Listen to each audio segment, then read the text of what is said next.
ఉద్యమం చేసినామని చెప్పుకునే వాళ్ళు వ్యవహరించే తీరు, మాట్లాడే పద్ధతి ఇది సరైనదేనా? తమరొకసారి ఆలోచన చేయమని అందరికీ సూచన చేయండి అధ్యక్ష. ఈరోజు మనం ఆలోచన చేయకుండా, మనం నిర్ణయాలు చేయకుండా రాబోయే సునామీని ఎదుర్కోవడానికి ప్రణాళికలు చేసుకోకపోతే, గత చరిత్రలో ఉన్న అనుభవాలను మనం బేరీజు వేసుకొని భవిష్యత్ ప్రణాళికలకు మనం ప్రణాళికలు సిద్ధం చేసుకోకపోతే ఈ జాతి, ఈ దేశం మనల్ని క్షమిస్తుందా? ఒకసారి ఆలోచన చేయమని చెప్పి ప్రతిపక్ష పార్టీకి నేను సూచన చేస్తున్నా అధ్యక్ష. అందుకే ఈరోజు వికసిత్ భారత్ 2047 ప్రధానమంత్రి గారు దేశం కోసం ప్రణాళికలు చేస్తే Telangana rising 2047 cure, pure and rare పాలసీలతోని తెలంగాణ రాష్ట్ర ప్రభుత్వం ఒక విజన్ డాక్యుమెంట్ను తీసుకొచ్చింది అధ్యక్ష.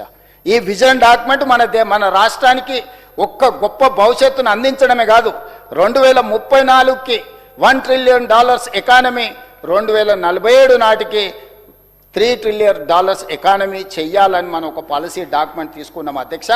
ఈరోజు నవశకానికి ఒక నూతన విధానాన్ని మనం తీసుకొచ్చినప్పుడు దీన్ని ఆహ్వానించి మీకున్న అనుభవంతో ఈరోజు సూచనలు చేసినుంటే తప్పకుండా తెలంగాణ ప్రజలు మిమ్మల్ని అభినందించుండేటోళ్ళు అధ్యక్ష. మా విజన్ని 2 భాగాలుగా విభజించుకున్నాం అధ్యక్ష. 2034 నాటికి మన లక్ష్యం $1 ట్రిలియన్ ఆర్థిక వ్యవస్థగా ఎదగడం, 2047 అంటే దేశ స్వతంత్రం 100 సంవత్సరాలు పూర్తి చేసుకోబోతుంది అధ్యక్ష. 15 ఆగస్టు 1947 దేశానికి స్వతంత్రం వస్తే 15 ఆగస్టు 2047 నాటికి 100 సంవత్సరాలు ఈ దేశం స్వతంత్ర ఉత్సవాలను జరుపుకోబోతున్నాం అధ్యక్ష. ఆనాటి కోసం ఒక ప్రణాళిక సిద్ధం చేసుకొని ఈనాడు గవర్నర్ గారు తన ఆలోచనని, తన విజ్డమ్ని, తెలంగాణ రాష్ట్ర ప్రభుత్వ ప్రతిపాదనని సభా ముందు, సభ్యుల ముందు, శాసనమండలి సభ్యుల ముందు, శాసనసభ్యుల ముందు ప్రవేశపెట్టినప్పుడు సంపూర్ణంగా మనందరం ఏకగ్రీవంగా ఈ విషయంలో ఏకమై సమర్థించుంటే దేశానికే తెలంగాణ రాష్ట్రం ఆదర్శంగా నిలబడి ఉండేది, ప్రతిపక్ష పార్టీ గౌరవం కూడా పెరిగి ఉండేది. కానీ ప్రతి దాంట్లో రాజకీయము, స్వార్థము, అధికారం కోల్పోయినామన్న దుఃఖమే తప్ప ఎక్కడైనా ఒక్క మంచి మాట, మొత్తం ప్రసంగం చూడండి అధ్యక్ష. అందుకే ఈ తెలంగాణ రాష్ట్రానికి వాళ్ళు కలిసి వచ్చినా కలిసి రాకపోయినా, ఏది ఏమైనా, ఎవరు అడ్డుపడ్డా ముందుకు వెళ్ళాలని ఈ ప్రభుత్వం నిర్ణయం తీసుకున్నది అధ్యక్ష. అందుకే తెలంగాణ రైజింగ్ 2047లో తెలంగాణ రాష్ట్రాన్ని 3 భాగాలుగా విభజించుకున్నాం అధ్యక్ష. మొదటి భాగం cure, outer ring road inside 2073 square కిలోమీటర్లు ఉన్నది అధ్యక్ష. 1,34,00,000 జనాభా ఇక్కడ నివసిస్తున్నారు అధ్యక్ష.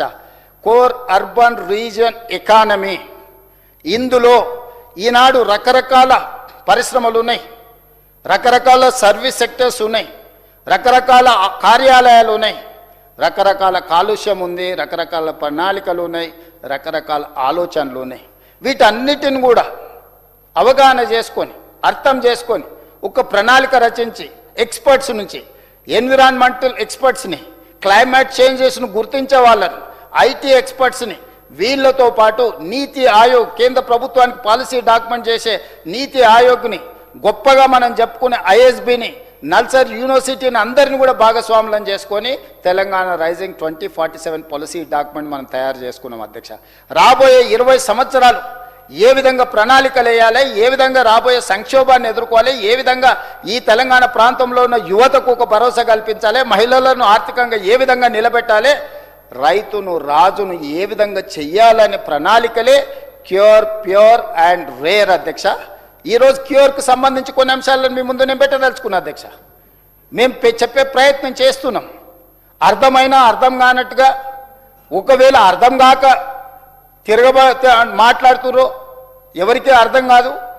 అందుకే ఈరోజు కోర్ అర్బన్ రీజియన్ ఎకానమీలో ఈరోజు రెడ్ కేటగిరీ, ఆరెంజ్ కేటగిరీ పరిశ్రమలు ఉన్నాయి అధ్యక్ష. ఈ పరిశ్రమలు ఇక్కడ ఉండడం వల్ల, కాలుష్యాన్ని వెదజల్లడం వల్ల ఈ ప్రాంతంలో నివసించలేని పరిస్థితులు వస్తున్నాయి అధ్యక్ష. అందుకే ఈ పరిశ్రమలను తరలించాలనే పాలసీ తీసుకున్నాం అధ్యక్ష.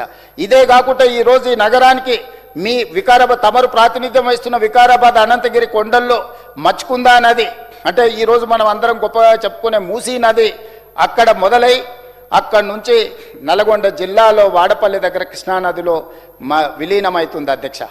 ఇది నిజాం గారు 1908లో వచ్చిన వరదల్ని దృష్టిలో పెట్టుకొని ఉస్మాన్ సాగర్, హిమాయత్ సాగర్ ప్రాజెక్టులను, మూసా నది, ఈసా నదిని ఒడిసిపట్టి వరదల్ని ఆపి హైదరాబాద్ నగరానికి దాహార్తిని తీర్చడమే కాకుండా ఈ ప్రాంతం ఒక గొప్ప పర్యాటక కేంద్రంగా, లేక్స్ అండ్ రాక్స్ సిటీగా హైదరాబాద్ నగరానికి ఒక గుర్తింపు తీసుకొచ్చిండు. ఒక పర్ల్స్ బ్యాంగిల్స్ సిటీగా హైదరాబాద్ నగరానికి ఒక గుర్తింపు తీసుకొచ్చిండు.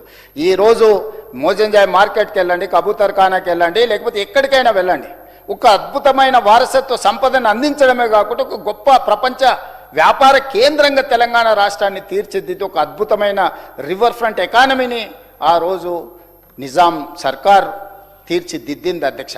అందుకే ఈరోజు రకరకాల మానవ తప్పిదాల వల్ల జరిగిన పరిణామాలను, జరుగుతున్న ఆక్రమణలను నియంత్రించడానికి ఈరోజు మా ప్రభుత్వం క్యూర్ అనే ప్రణాళికను తీసుకొచ్చింది అధ్యక్ష. ఇందులో ఆక్రమణలు తొలగించడమే కాదు, పరిశ్రమలు తరలించడమే కాదు, మెట్రోను విస్తరించుకోవడం, ఫ్లైఓవర్లు కట్టుకోవడం, రోడ్లను అభివృద్ధి చేయడం, ఫుట్పాత్ల ఆక్రమణలు తొలగించడం, పార్కులను పునరుద్ధరించడం, చెరువులను, కుంటలను, నాలాలను ఆక్రమించుకున్న వాళ్ళని తొలగించి నీటి స్థలాన్ని నీళ్లకు వదిలేసి మనం ఉండాల్సిన దగ్గర మనం ఉండాలని ఈరోజు ఏర్పాట్లు చేస్తున్నాం అధ్యక్ష. ఏది చేసినా కూడా చెయ్యొద్దు, మేము అడ్డం పడతాం. ఏం విధానం అధ్యక్ష ఇది? ఇది ఈరోజే లేదు, ఇప్పుడేం ఆశ్చర్యపడాల్సిన అవసరం లేదు అధ్యక్ష. దేవతల సమయంలో కూడా దేవతలు యజ్ఞాలు, యాగాలు, ప్రజల యొక్క యోగక్షేమాలకు చేసినప్పుడు శుక్రాచార్యుడు తెలుసు కదా అధ్యక్ష, రాక్షసుల కులగురు, ఆయన శిష్యులు ఇద్దరు ఉన్నారు, మారీచుడు, సుబాహుడు అని.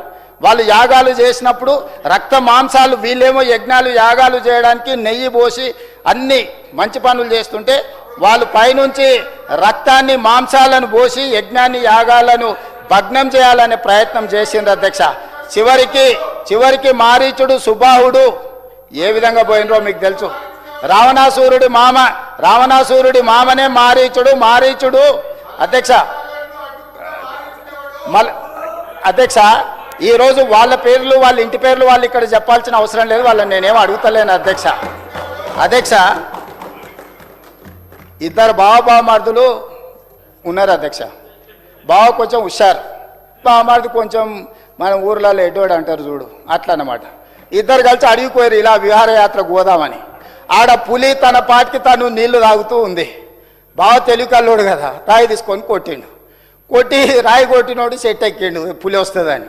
బామార్ది నేను కొట్టలే కదా నన్నేమంటది, కొట్టినోడు సెట్ ఎక్కిండు వాడినే కరుస్తుంది అనుకోండు, కానీ పులి వచ్చి బామార్దిని తినేసింది అధ్యక్ష. ఈ రకమైన పరిస్థితి తెలంగాణ రాష్ట్రంలో ఉంది అధ్యక్ష. అందుకే బామార్ది బావని నమ్మిండు అనుకో, పులి తింటుంది అధ్యక్ష. కాబట్టి దయచేసి పరిస్థితిని కొంత అర్థం చేసుకుంటే బెటర్ అధ్యక్ష. ఏదేమైనా అధ్యక్ష, క్యూర్లో ఈరోజు మనం ప్రణాళికలు తీసుకొచ్చి ఈ క్యూర్ని ప్రక్షాళన చేసుకొని దీన్ని